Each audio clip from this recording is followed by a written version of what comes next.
আমার মতো কি তোমারও ইংলিশে কথা বলার এবং লেখার ভীতি আছে? আজকে আমরা জানবো যে কিভাবে আমরা ইংলিশের দক্ষতাকে বাড়াবো। ফ্রিতে কয়েকটা অ্যাপের মাধ্যমে, কয়েকটা ওয়েবসাইটের মাধ্যমে আমরা কোর্স করে আমাদের এই ইংলিশ কথা বলার দক্ষতাকে বাড়াতে পারো। আমি জানি তোমাদের মধ্যে অনেকের ইংলিশে কথা বলার ইচ্ছা আছে, তোমরা অনেকে হয়তো চেষ্টা করছো, কিন্তু সঠিক গাইডলাইন্স, সঠিক প্র্যাকটিসের অভাবে তা পূরণ হয় না। তাহলে এই ভিডিওতে আমরা ডিটেলসে কয়েকটা অ্যাপ এবং কয়েকটা ওয়েবসাইটের সম্বন্ধে জানবো, যেগুলো ফ্রি অফ কস্টে আমরা পাবো, এবং আশা করব যে এই ভিডিও এন্ডে তোমরা যা কিছু ইনফরমেশন পাবে তার থেকে তোমাদের এই যে প্রবলেমটা সমাধান হবে। প্রথমে প্রশ্ন এটা যে কেন আমরা ইংলিশকে এত গুরুত্ব দিচ্ছি? কারণ আমরা জানি যে বর্তমানে 80% কাজ, তা সেটা আমাদের অফিসিয়াল কাজ হোক বা আমরা যদি কেউ বিদেশে পড়াশোনা করতে চাই, যা কিছু করতে যাই না কেন, আমরা দেখেছি যে ইংলিশের গুরুত্বটা আছে। ইংলিশের গুরুত্ব যে কতটা দরকার সেটা নিয়ে আমাদের কাছে দ্বন্দ্ব নেই।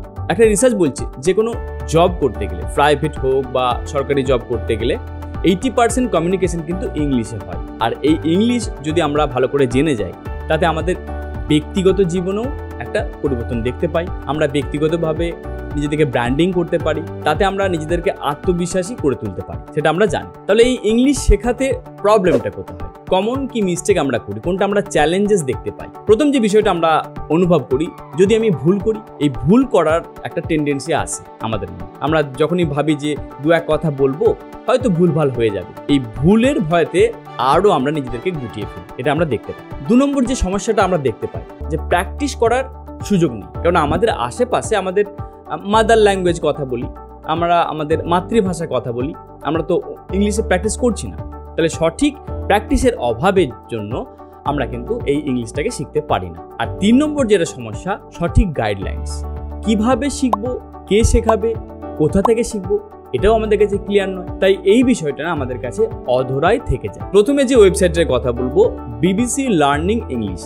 এটা একটি অত্যন্ত জনপ্রিয় প্ল্যাটফর্ম। এই প্ল্যাটফর্মের মাধ্যমে আমরা গ্রামার, শব্দভাণ্ডার, উচ্চারণ কিভাবে হতে হয় সবকিছু আমরা শিখতে পারবো। যারা চাও যে ব্রিটিশ ইংলিশ শিখতে, ব্রিটিশ ইংলিশ শেখার জন্য এই প্ল্যাটফর্মটা অন্যতম গুরুত্ব। এই প্ল্যাটফর্মের মাধ্যমে আমরা A to Z শিখতে পাবো। আমরা শিখতে পাবো আমাদের কথোপকথনকে কীভাবে ঠিক করা যেতে পারে।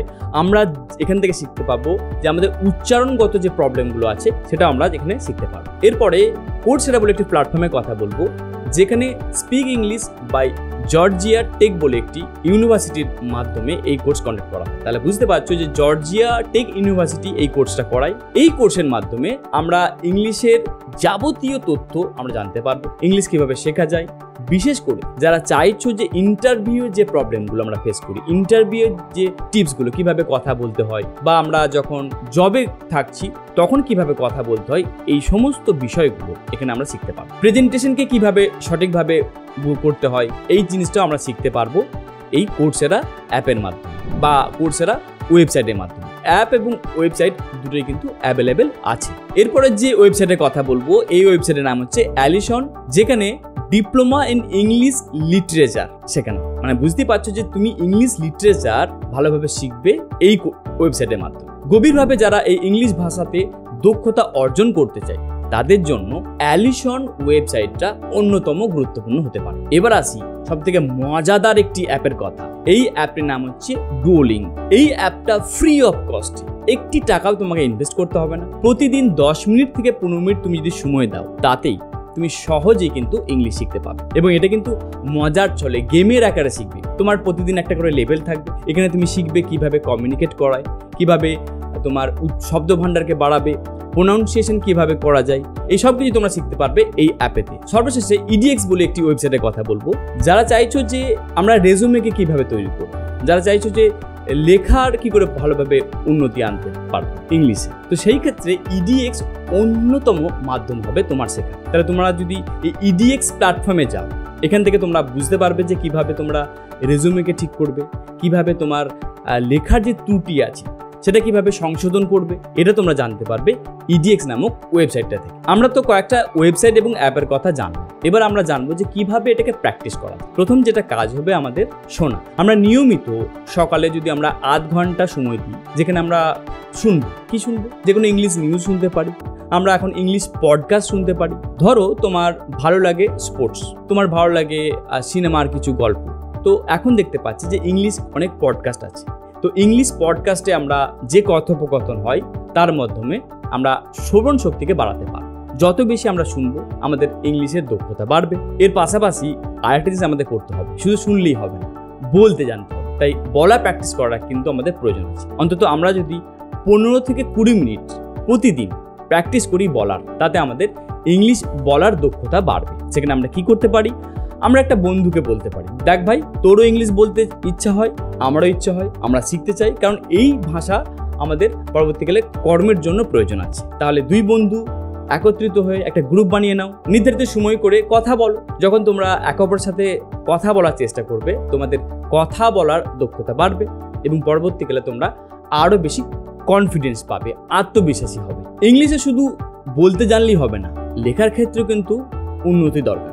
তো সেই ক্ষেত্রে আমরা কি করতে পারি, প্রতিদিন নিয়মিত 5টি বাক্য লেখার চেষ্টা করো। তোমার সারাদিনে আজকে তুমি কি করেছো একটা তুমি ডায়েরি করো, যে ডায়েরিতে লেখো যে তুমি সকালে উঠে কি করেছিলে, দুপুরে কি করেছিলে, তোমার আজকের মানসিক অবস্থা কেমন, বা তোমার সাথে কি ঘটেছে, যা কিছু ঘটছে আমরা যদি প্রতিদিন লেখার চেষ্টা করি, অন্তত 5 থেকে 10টা লাইন, তাতে আমাদের লেখার ক্ষমতাও আস্তে আস্তে বাড়বে। আমরা এটা কিন্তু করতে পারি। আরেকটি জিনিস আমাদেরকে করতে হবে, আমরা যদি চাই যে আমাদের শব্দ ভাণ্ডারকে বাড়াতে, তো সেই ক্ষেত্রে আমাদেরকে পড়তে হবে। যত বেশি আমরা ইংলিশ পড়বো, আমাদের শব্দ ভাণ্ডার একটা একটা করে বাড়তে থাকবে। সেই ক্ষেত্রে আমরা নিউজ পেপার পড়তে পারি, সেই ক্ষেত্রে আমরা যে কোনো স্টোরি পড়তে পারি, নন ফিকশন বই পড়তে পারি। অনেক বই এখন অ্যামাজনে আমরা সার্চ করলেই অনায়াসে পেতে পারি। আমি কয়েকটা বইয়ের লিঙ্ক আমি ডেসক্রিপশনে দিয়ে দেবো। তাহলে এই যে তোমাদেরকে কয়েকটা অ্যাপ এবং ওয়েবসাইটের কথা বললাম, এই প্রতিটারই লিঙ্ক আমি কিন্তু ডেসক্রিপশনে দিয়ে দেবো, তোমরা ওখান থেকে অ্যাক্সেস পেয়ে যাবে। তাহলে সর্বশেষে আমাদের কাজ কি হবে, দেখো ভাই, এমনটা নয় যে তুমি আজকে ট্রাই করবে কালকে তোমার পরিবর্তন দেখতে পাবে। এর জন্য লাগবে তোমার ধৈর্য। ধীরে ধীরে তুমি কিন্তু তার উন্নতি দেখতে পাবে। তুমি রাতারাতি কিছু পরিবর্তন করতে পারবে না। তোমার যেটা কাজ হবে, ধৈর্যশীল হওয়া, একটু একটু করে প্র্যাকটিস করা, নিয়মিত প্র্যাকটিস করা, এর মাধ্যমে আমরা তার পরিবর্তন দেখতে পাবো। আরেকটি কথা, ভয় যদি তোমাকে গ্রাস করে ফেলে যে বলতে গেলে কি হবে, আমি বলছি আমাকে মনে হচ্ছে যেন ভুলভাল হয়ে যাচ্ছে, এই ভয়টাকে তুমি দূরে সরিয়ে রাখো। যত বেশি চেষ্টা করবে তত বেশি ভুল হবে, আর যত ভুল হবে জানবে তুমি শিখছো আস্তে আস্তে। এটা কিন্তু আমাদেরকে লক্ষ্য দিতে হবে। তাহলে গুরুত্বপূর্ণ যে বিষয়টা আসছে, ইনফরমেশন জেনে গেলেই হবে না, আমাদের জানতে হবে সেটাকে প্র্যাকটিস করা। তুমি কিভাবে প্র্যাকটিস করছো অবশ্যই সেটা কিন্তু কমেন্টে জানিও। আর জানিও যে এই যে কয়েকটা অ্যাপ এবং ওয়েবসাইটের কথা বললাম, এর মধ্যে কোনটা তুমি প্রথমে পছন্দ করছো, কোনটা তুমি আগে দিয়ে স্টার্ট করবে, এটা তুমি আমাকে কমেন্টে জানিও। এছাড়াও তোমার যদি আরও কিছু জানতে ইচ্ছা হয় সেটা তুমি কমেন্টে জানাতে পারো। তাহলে এই ভিডিওটা তোমার যদি মনে হয় যে ভালো লেগেছে, তাহলে অবশ্যই আমার এই ভিডিওটা লাইক করে দাও, সাবস্ক্রাইব করতে অবশ্যই ভুলবে না। দেখা হবে পরবর্তী ভিডিওতে। ধন্যবাদ।